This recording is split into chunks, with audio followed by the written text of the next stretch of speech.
네, 어, 오늘 지금 비대면으로, 줌으로 예배 드리는 교우들이 많네요. 네, 같이 힘을 연합해서 하나님께 영광을 돌리겠습니다. 어,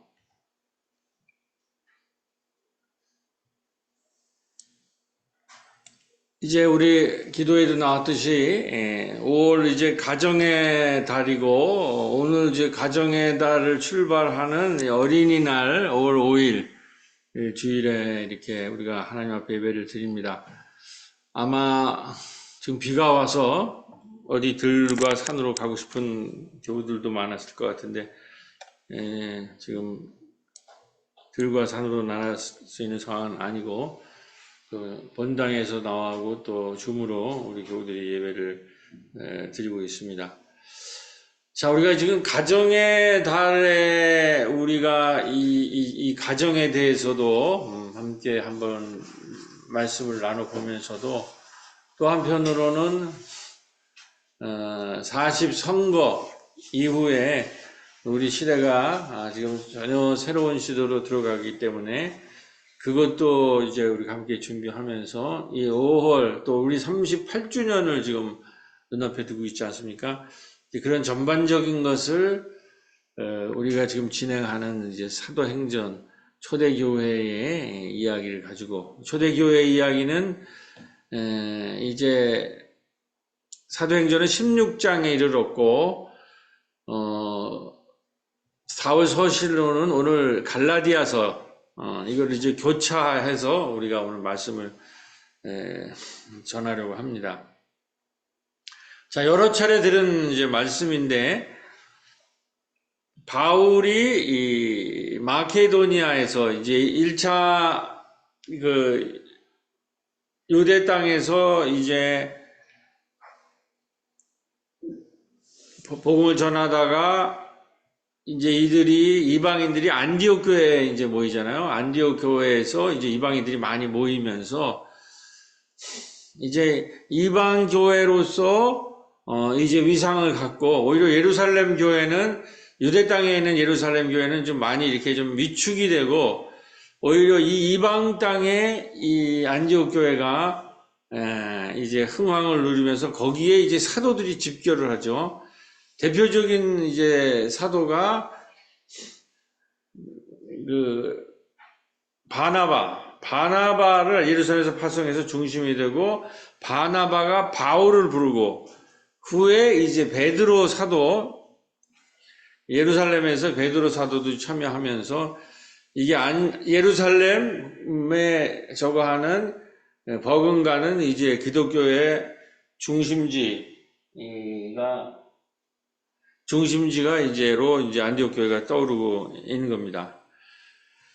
근데 오늘 우리 본문은 이 안디옥 교회에서 이제 소아시아를 거치면서 1차 전도 여행을 하고 2차, 3차로 안디옥 교회는 교회 안으로 모이는 게 아니라 선교하는 교회잖아요. 세계 전도로 이렇게 파송을 하는데 어떻게 1차 전도 여행에서 이 소아시아 지역에서 이들이 유럽으로 뛰어들게 되었는가 그 얘기를 오늘 좀 소상히 말씀을 드리면서 그것이 오늘 우리가 부활절 이후 또 40 선거 이후 또 38주년을 바라보는 우리의 상황과도 연결이 된다 하는 말씀으로 말씀을 이제 전하려고 하는 것입니다. 우선 16장에 오늘 보면은 사도 바울이 아시아로 가려고 했는데 성령이 막거든요. 그 얘기가 뭔가라는 거 우리가 좀 성령이 막고 그렇게 하면서 사도 바울은 계속 아시아 지역을 헤매다가 무시아라고 하는 거기에서 도달해서 거기서 환상을 보게 되는 거죠. 마케도니아, 다시 말해서 유럽의 북부에서 우리를 도와달라고 하는 새로운 음성을 듣고 거기 뛰어들었는데 여기 이제 제일 보면 바울이 환상을 봤다고 돼 있잖아요.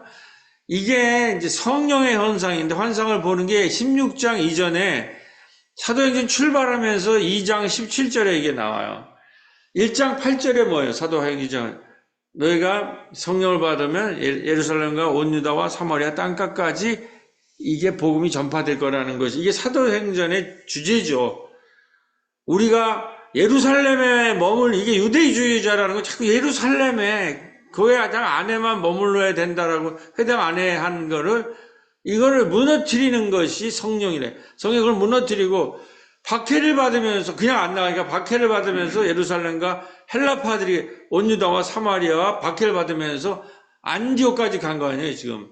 안디옥이 지금 이방인들을 위한 새로운 게 돼서 거기에서 사도들이 집결해서 이제 아시아로 가는데 성령이 막고 환상을 보여주면서 유럽으로 뛰어들게 하는데, 이렇게 1장 8절에 예루살렘과 온 유다와 사마리아 땅끝까지 얘기하고 2장 17절에 환상 얘기가 처음 나와요. 젊은이들이 환상을 보고 노인들은 꿈을 꿀 거라고 그러는 거예요. 그러니까 우리가 나이가 많이 들었다고 그래서 꿈이 없어진다고 그렇게 보면, 성령은 그렇게 보지 않는다는 거예요. 젊은이들은 환상을 본다는 거죠. 환상. 지금 보이지 않는 거를 보는 걸 환상이라고 그러잖아요. 그걸 보고 노인들은 꿈을 꾼다라는 거예요. 그렇게 하는 시대가 왔다라는 게 성령의 시대예요. 근데 지금 유대교는 율법의 시대예요. 율법의 시대는 맨날 법 가지고 너는 뭐를 잘 지켰니? 너는 뭘 잘못했느니? 이러고 서로 그거 지적질하는 그게 얼마나 인생이 피곤해요. 그런 인생에서 좀 이제 벗어나.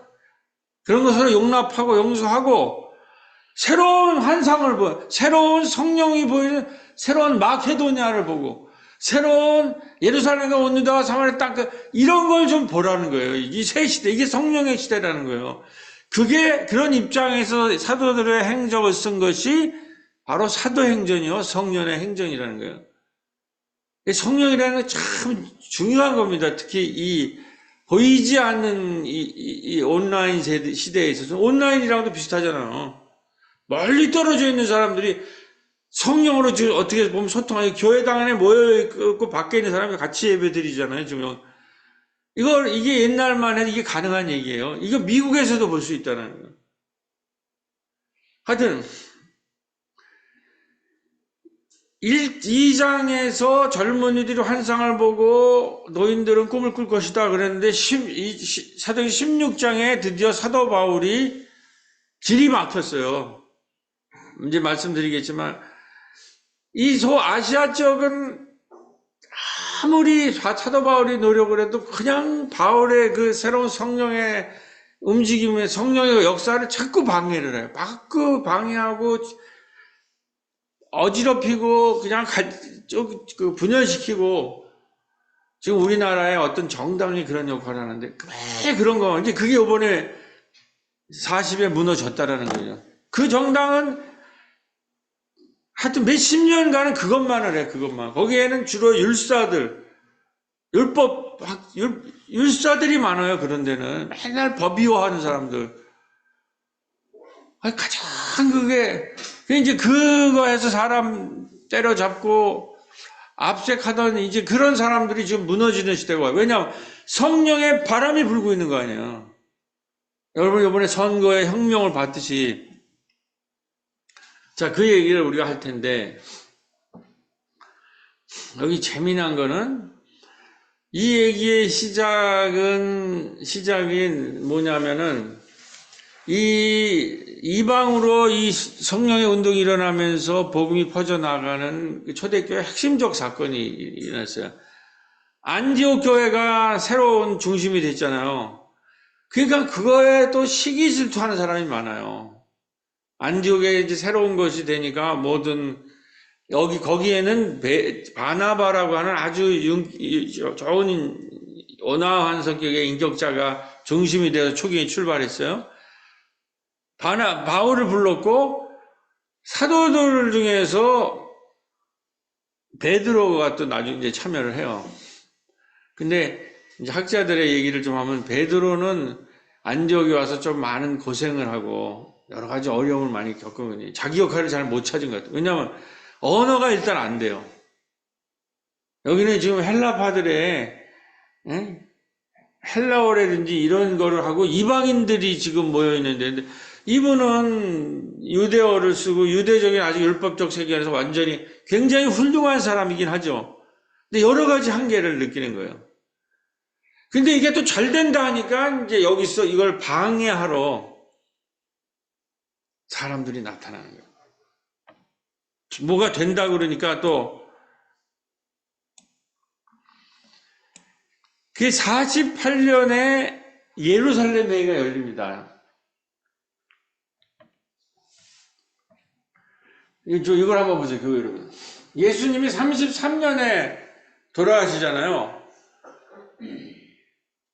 2년 후에 바울이 회심을 해요. 예수 쫓아다니니까 얼마 안 돼서 이 예수 운동이 일어나는 거예요. 근데 안디오키가 이제 중심이 예루살렘에서 안디옥으로 이렇게 하는 것이 48년이에요. 그러니까 몇 년이에요? 한 5년? 예수 사후에 15년에 이방 땅에 이렇게 모여 있는 거예요. 이렇게 되니까 예루살렘 교회에서 야, 이 이방인들의 우리 요즘 마을 교회가 등장한다 그래서 거기 관심 갖듯이 예루살렘에서 이 문제를 어떻게 처리할 건가? 아주 처리를 했어요. 이 핵심은 뭐예요? 예루살렘 회의의 핵심은. 자, 예루살렘 회의에 누가 모였냐면 야고보라는 예수의 동생. 이게 강경파예요. 율법주의자란 말이에요. 율법. 이제 예수의 성령운동을 모르고 아직도 율법의 그 테두리 안에 있는 모든 걸 할례를 받아야 된다, 율법을 지켜야 된다고 하는 그것이 예루살렘의 아주 수장이에요. 예수의 동생이고.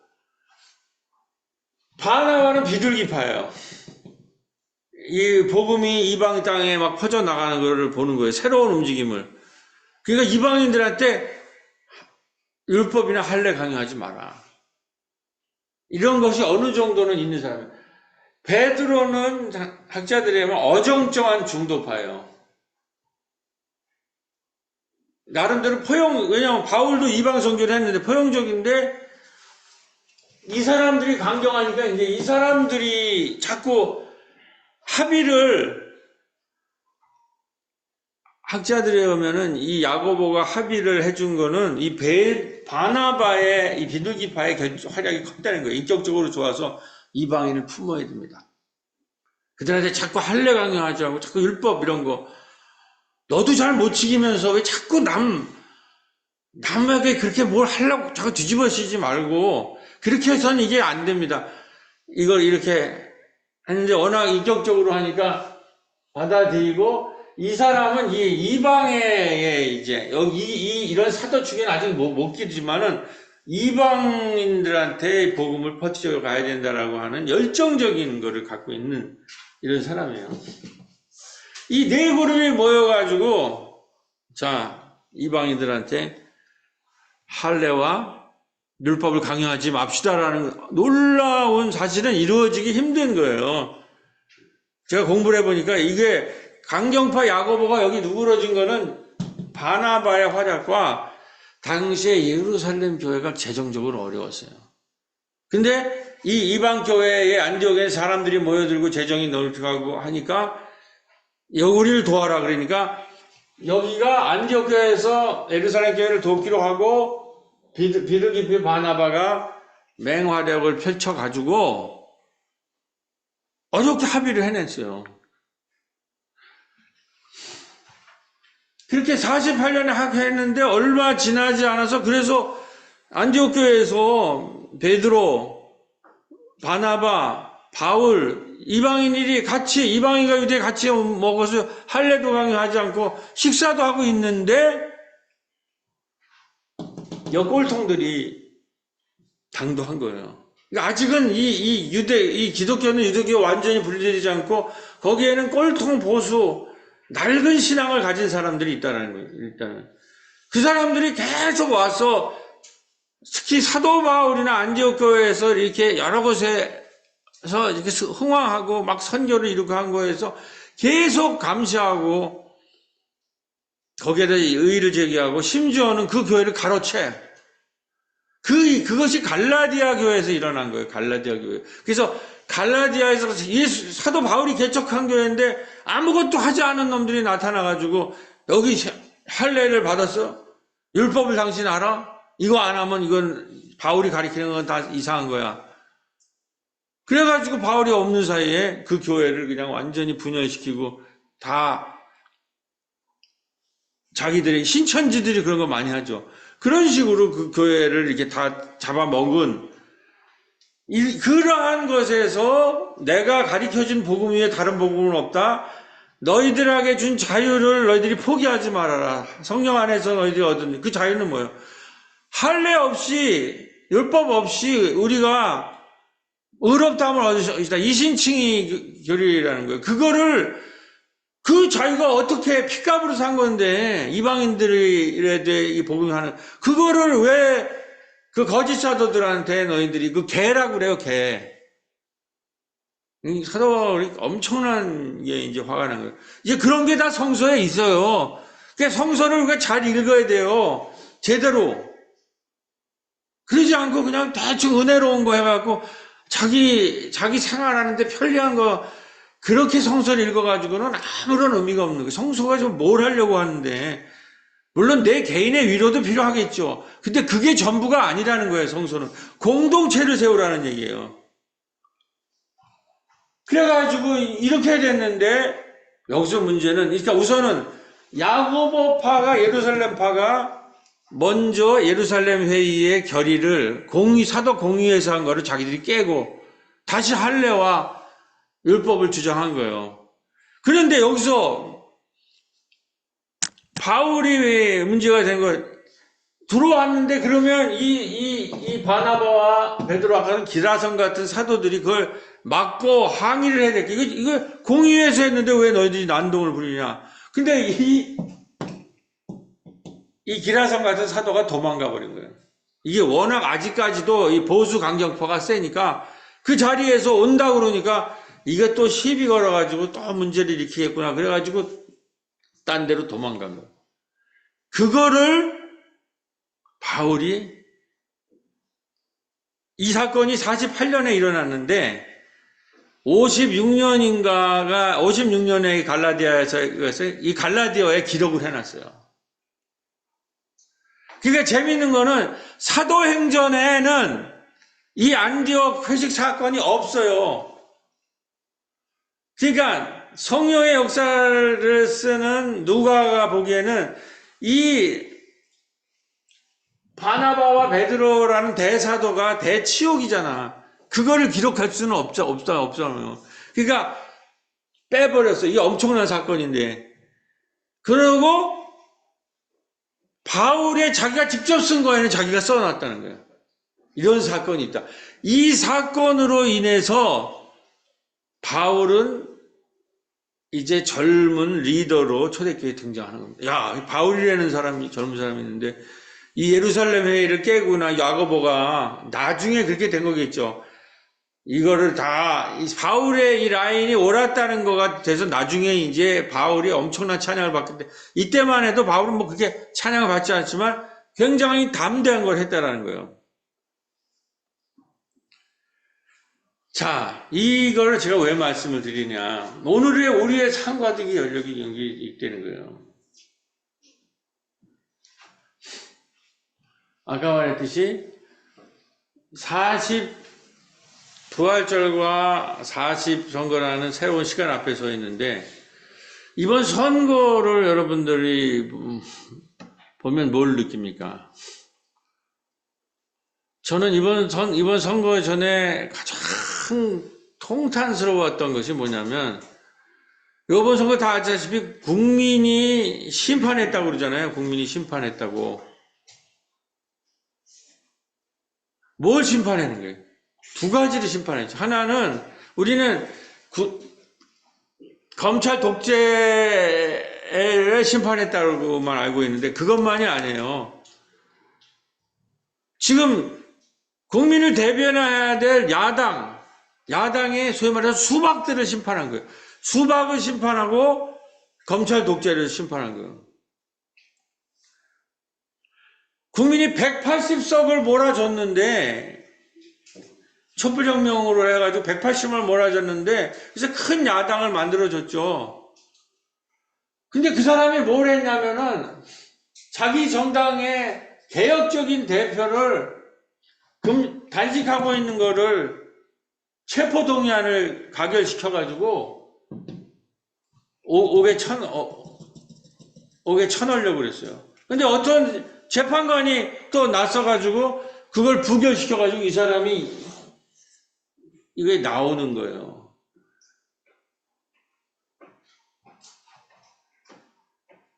그러니까 180을 몰아줬는데 하나는 국민을 대변하지 않고 전부 자기 사적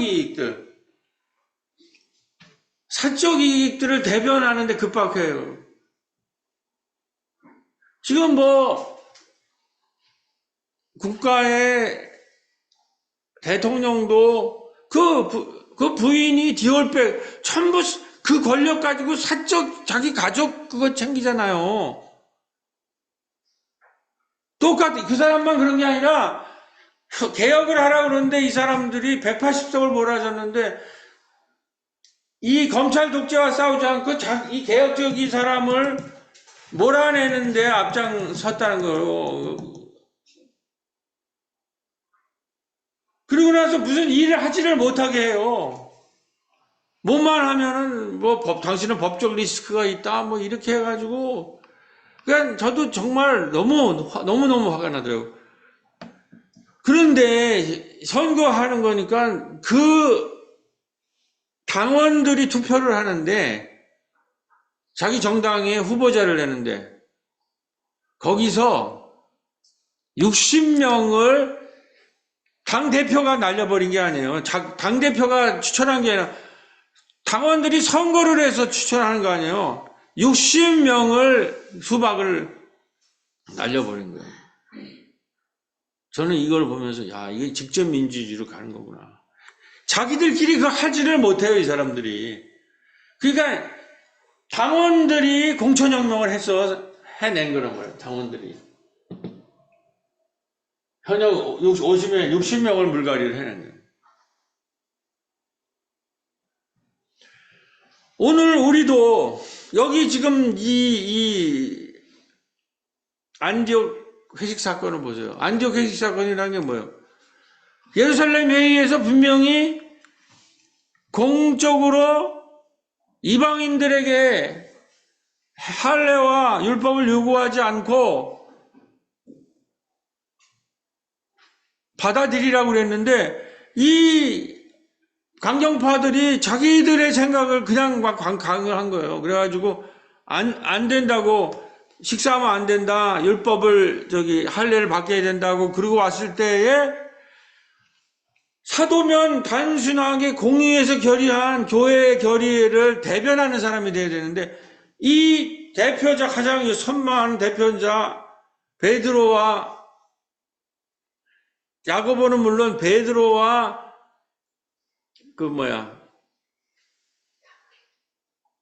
바나바가 도망을 가고 말았다는 거예요. 이거는 대의를 안 하고 자기의 사적 행동을 했다라는 거 아니에요. 이런 게 너무 많다는 거예요. 그랬을 때에 사도 바울이 이건 안 된다고 막아선 거예요. 우리 교회 공동체에서 자기의 사적 이익을 여기서 대변하면 안 돼요. 우리는 여기서 공적인 거를 그렇기 때문에 안 하기 때문에 지금 국민이 심판한 거예요. 우리가 교회 생활을 한다는 게 뭔지를 몰라요. 사람들이 전부 사적으로 그냥 개인적으로들 한다고.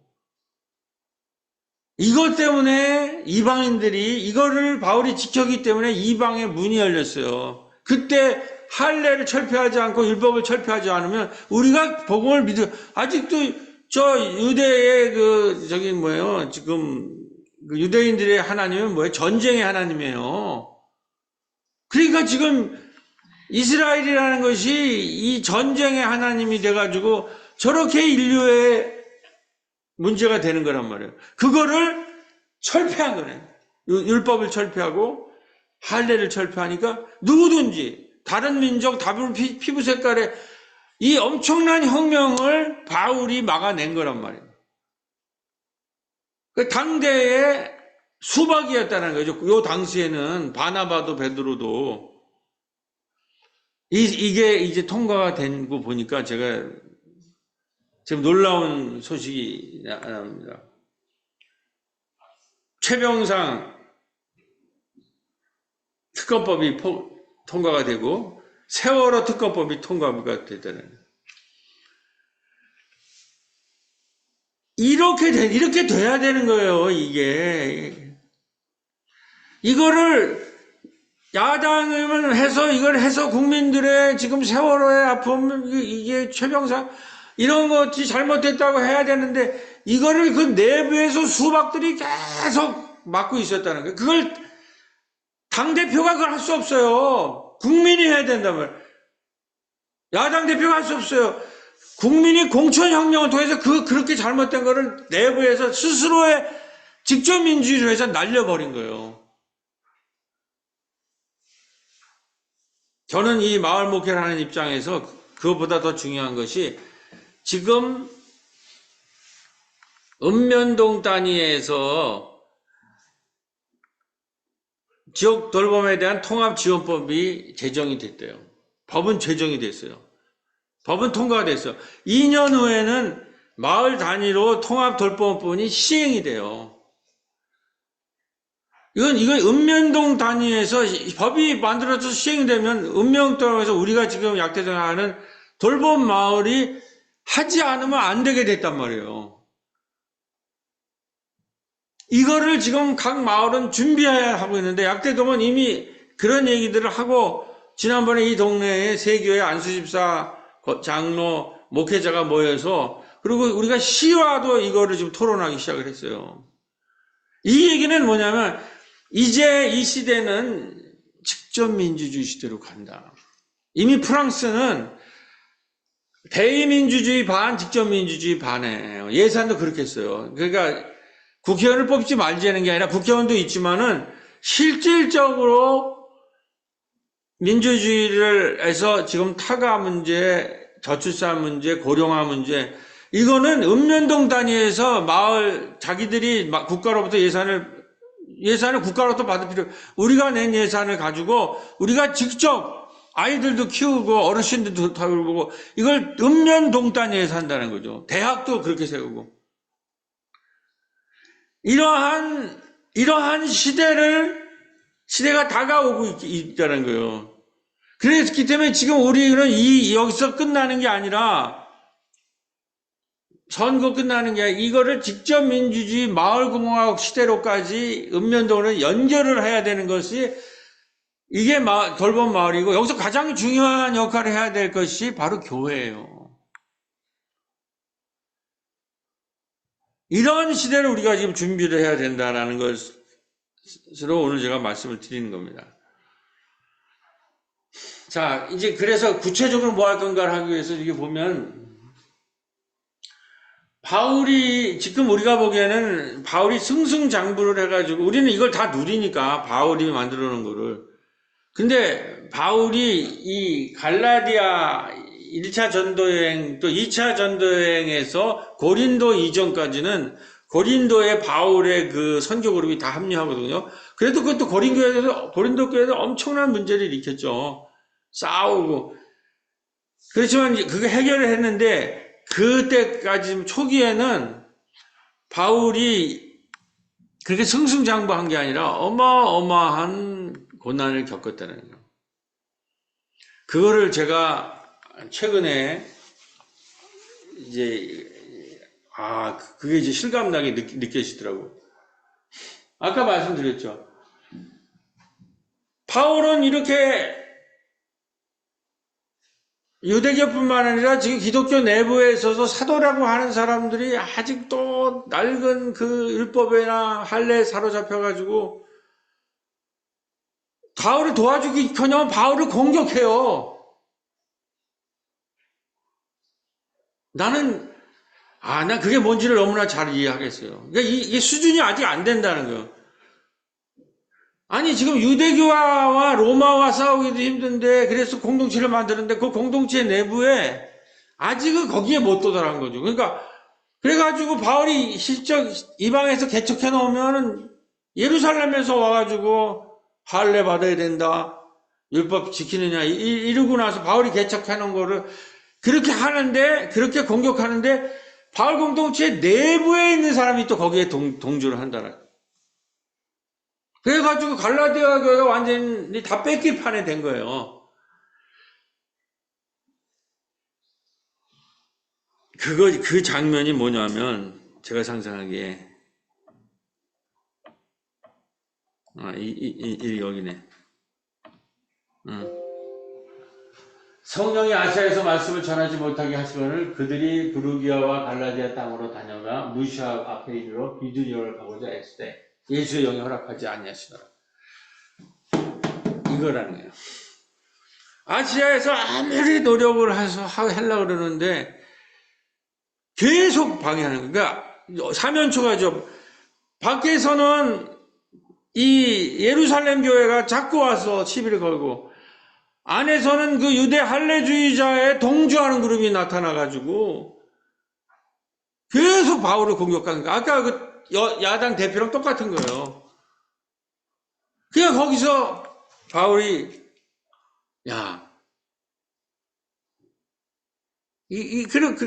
그렇게 그래서 계속 아시아에서 어떻게 성령을 하는데 안 된다는 거예요. 성령이 가로막는다는 거예요.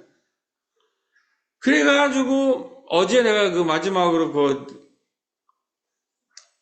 어느 학자가 유튜브로 한 걸 보니까 그래가지고 사실 엄청나게 아시아에서 헤맸대요. 이게 지금 헤매는 장면이에요. 그랬을 때에 환상을 보게 된 거죠. 무시아에서 이게 갈 곳이 없어서 원래는 그 도로가 있었는데 성령이 계속 직통을 못 가게 하고 이제 막는 거죠. 그랬을 때에 유럽을 보여준 거예요. 그렇다면 너는 유럽 땅이라는 전혀 새로운 곳으로 넘어가라. 여기 일단 내비둬라. 그 환상을 보고 그렇게 되면 이 낡은 사람들이랑은 못하잖아요. 아무리 이 바나바도 그렇게 인격이 좋지만 아직 이 세계관은 한계가 있는 거예요. 그래서 1차 전도여행 중에서 마가 때문에 헤어지는 장면이 나오죠. 길게는 안 묘사해요. 왜 그랬는지는. 자기들도 쪽팔리니까. 그래서 사도 바울은 여기서 유럽 땅을 보면서 유럽 젊은 애 디모데, 원래 신라가 붙고 나중에 디모데가 붙으면서 젊은 애들이랑 유럽으로 뛰어든단 말이에요. 뛰어드는데 이것이 뭐를 하냐면 사도 바울은 안디옥에 있는 모든 인맥과 물적인 후원 그룹이랑 다 단절되는 걸 의미해요.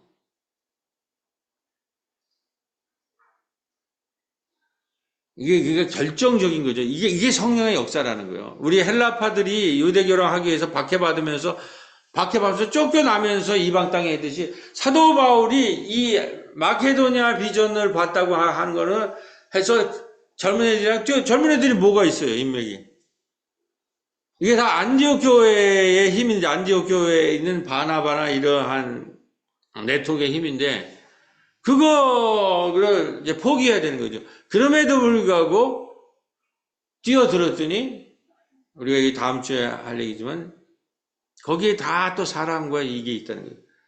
그 유명한 루디아, 베베, 브루스길라 아길로가 그게 성령의 역사는 준비하고 있어요. 근데 이거를 포기할 때는 바울은 얼마나 힘들었겠냐는 거예요. 자기의 모든 거를 걸고 나서 했는데 바나바 같은 훌륭한 인격자가 그거 사실은 바울은 여러 가지 문제가 있어가지고 사람들이 배척한 거를 바나바가 살려준 거 아니에요. 그 사람들과도 이제 이 갈등이 마가 때문에 갈등이 일어나고 그런데 이건 뭐냐면 그렇게 단절이 있었지만은 이때부터 2차 전도여행에서 유럽부터는 바울의 독자 노선을 할 수 있어요. 자기가 성령하는 비전대로 독자적인 행보를 할 수 있는 거예요. 그게 나중에 최종적으로 승리해서 우리 기록에 남은 거예요. 아, 바울이 그렇지만 앞에서 했던 사람들의 기록도 다 남긴 거죠. 그런데 아까 말했듯이 누가는 안디옥 회식 사건, 그 결정적인 사건이에요. 그걸 빼버린 거예요. 근데 서신에 남아있는 거예요. 자,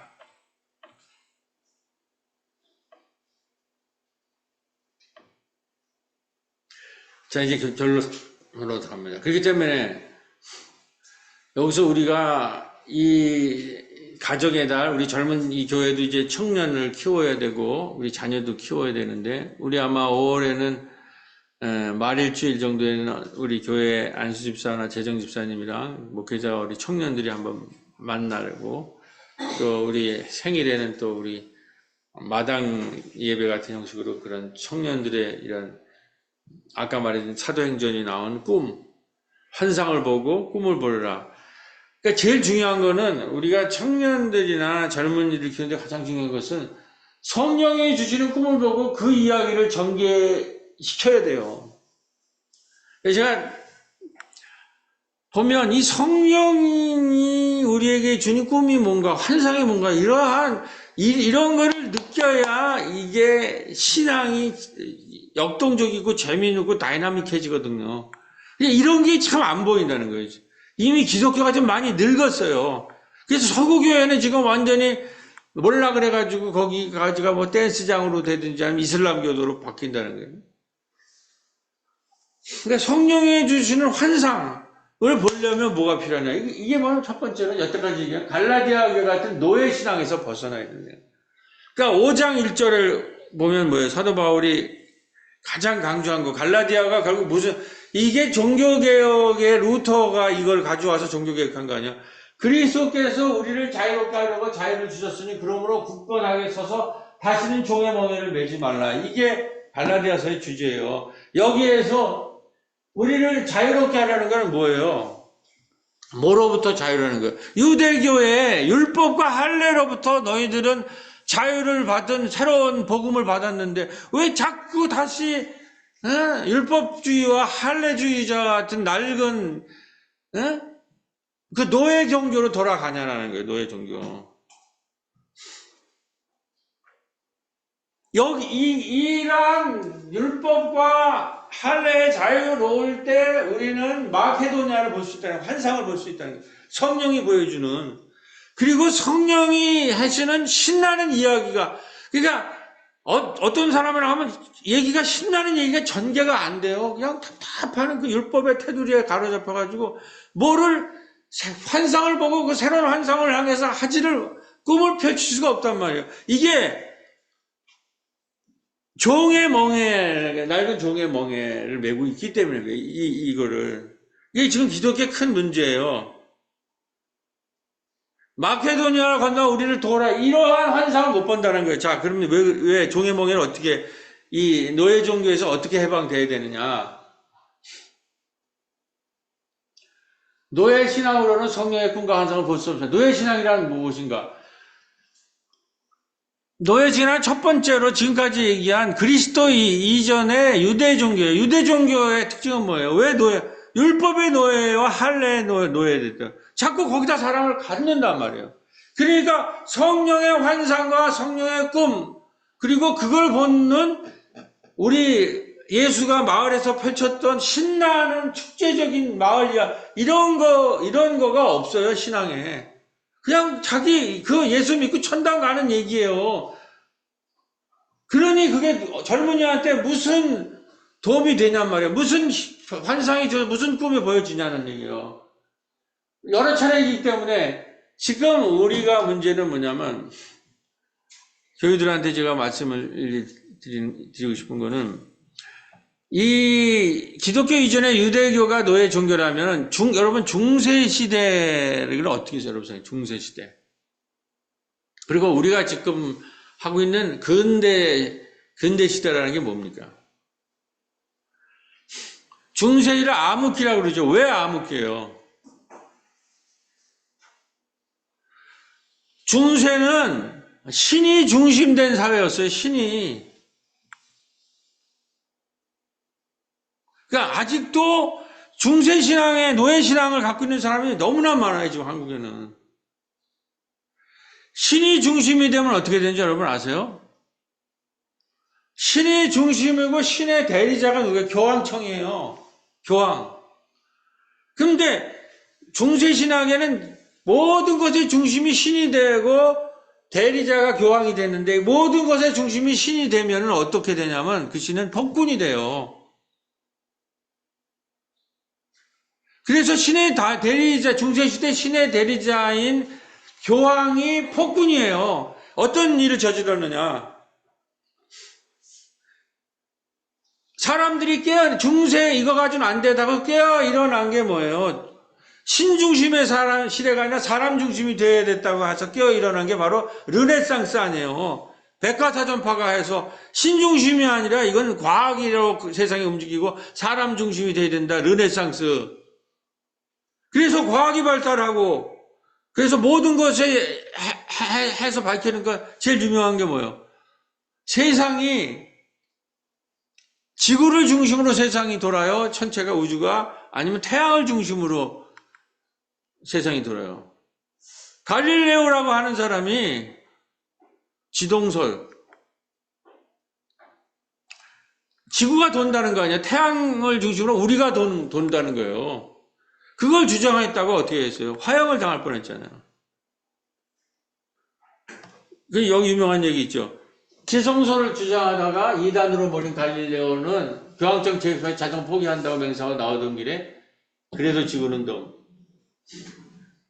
뭐 이 말을 한 거에 대한 여러 가지 이제 이런 식이라는 거예요. 이게 신중심이 된다라는 거가 뭐냐라는 게 뭐냐는 거예요.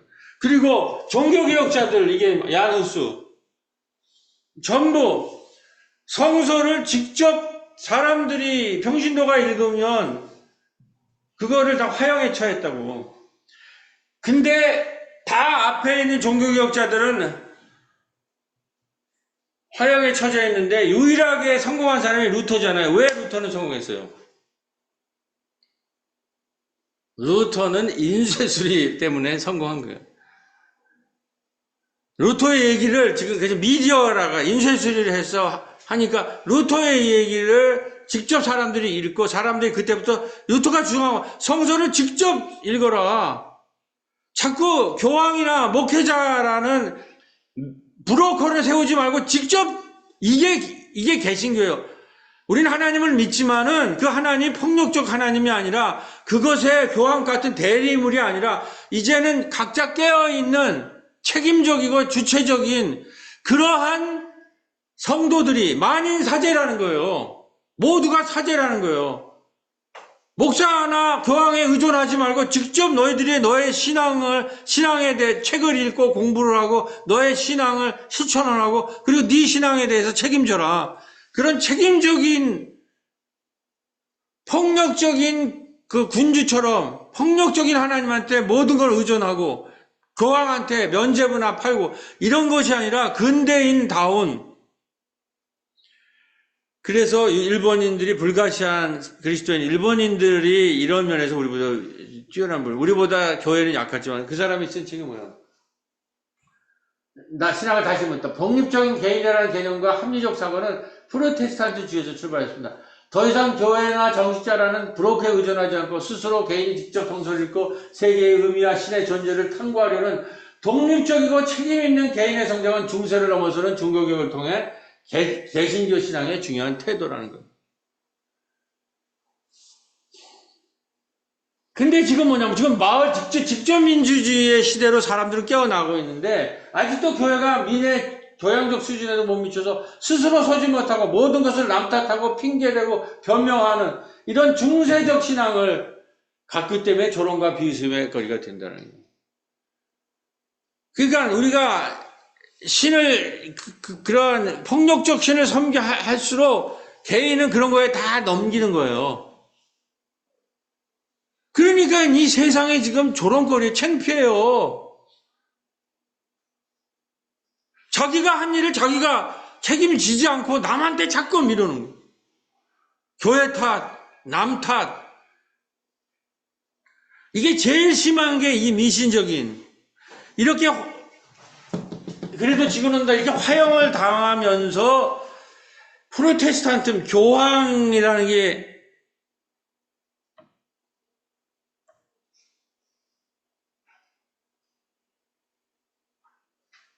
교황에 대해서 저항한 거야. 프로테스탄트 아니에요.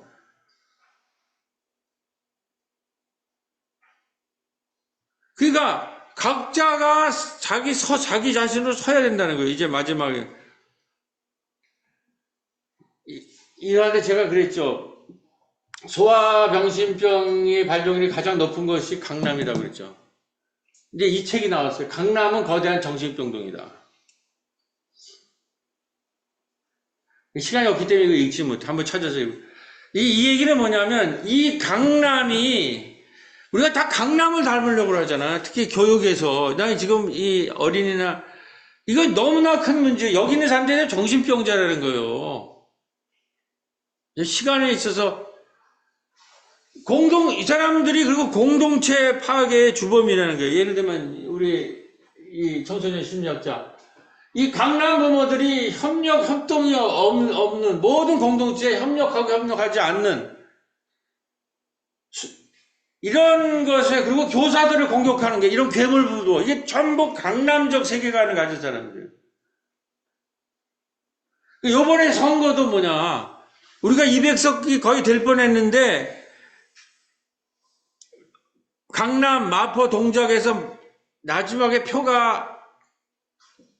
예상표가 안 나온 핵심적인 이유가 뭐냐고 했을 때 평당 5,000평짜리 이상의 아파트는 본인들이 부를 추천하고 언제든지 공익보다는 사익을 추구하고 협력보다는 각자 도생을 했던 이런 사람들이 자기도 쪽팔려서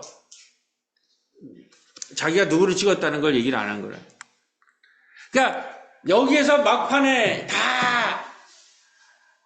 이 새로운 사회를 가는 거가 다 무너진 거예요. 물론 대다수는 엄청난 심판을 했는데 다 이쪽에서 강남 분당 그런데 이거를 롤모델로 자기 삶의 롤모델 자기 자녀 교육에 그 부모들은 괴물 부모고 모든 곳에서 협력과 협동에 대해서 반대하고 개혁에 반대하는 사람들인데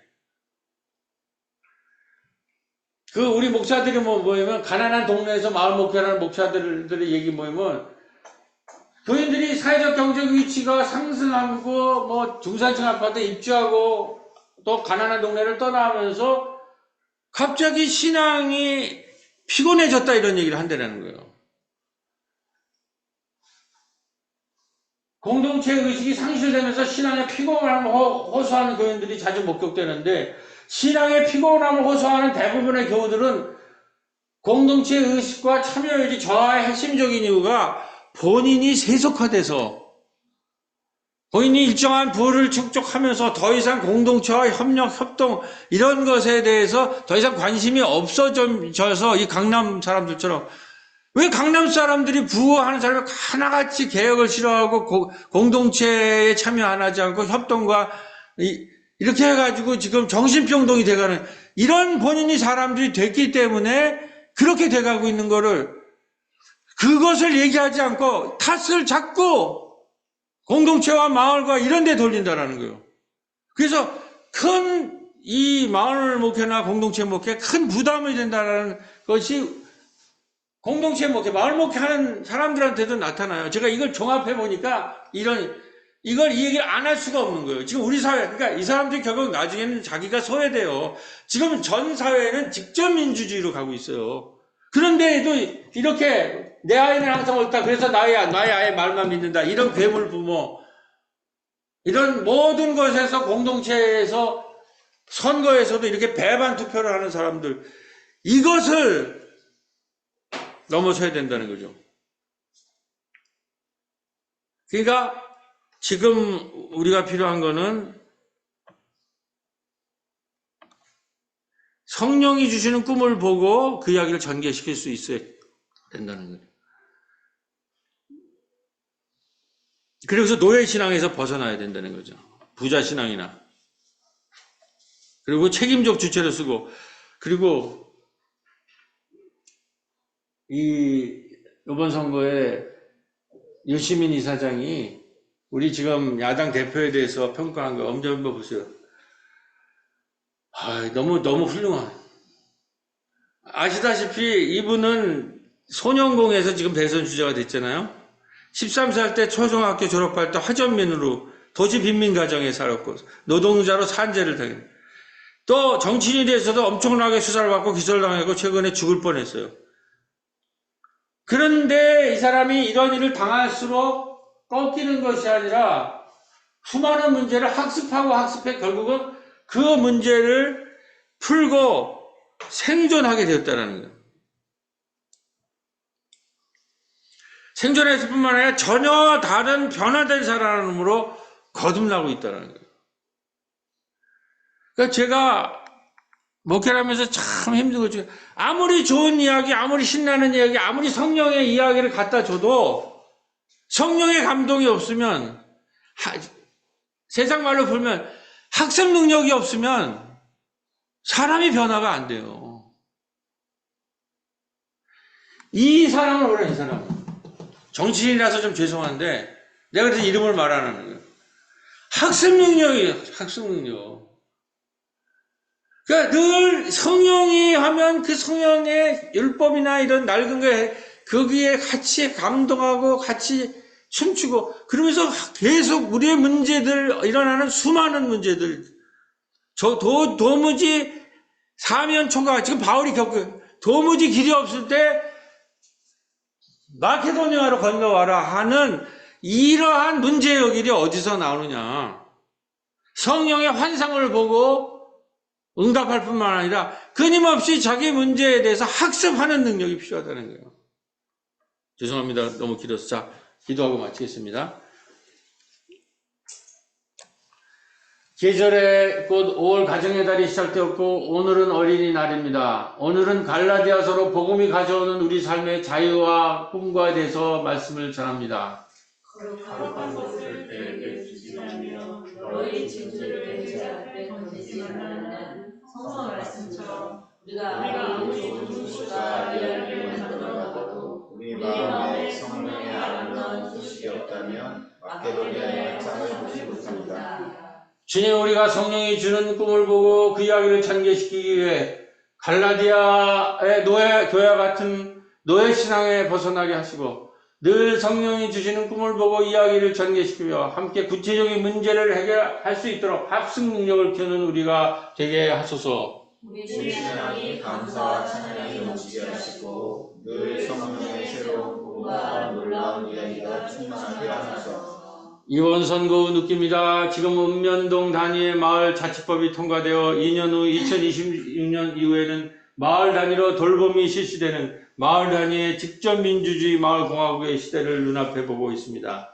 이제 자신의 사적 욕망과 자기 탐욕의 재생산에만 걸머나는 신앙인이 아니라 스스로 말씀을 독립적으로 읽고 책임적으로 실천해 나가는 신앙의 주체가 되어 주님의 몸된 교회들이 마을과 이웃과 타자를 위한 존재로 다시 사는 신앙이 되게 하소서. 아멘.